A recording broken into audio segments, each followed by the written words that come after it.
Сәлем достар, сендермен бірге қызықтап канал.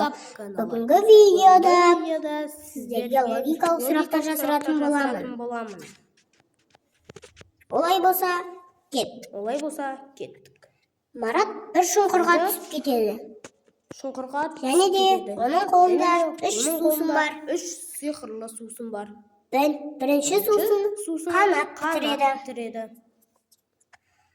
Ал екінші сусын көрінбейтін адам бола алады. Ал үшінші сусын дәу адамға айналып кетеді. Марат тірі қалу үшін қай сусынды таңдайды? Марат тірі қалу үшін бірінші сусын таңдайды. Санжар бір қорқынышты үйге кіріп кетеді.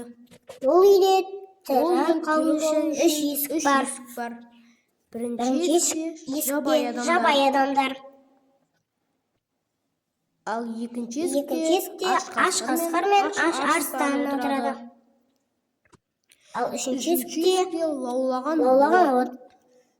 Арман тірі қалу үшін қай есік таңдайды? Бір пистолет және де оның қолында бір пистолет пен бір оқ бар.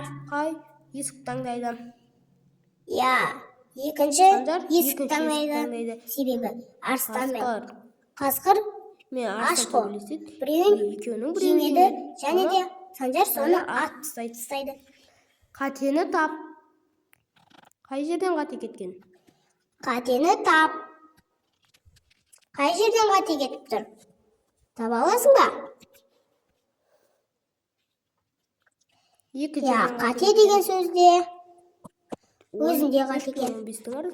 15 жоқ. Бір адам жаңбыр астында жүреді. Бірақ адам үйге келгенде шашы су болмады.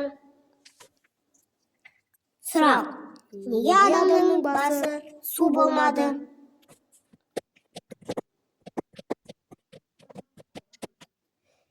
Ол адамның басы тақыр бас.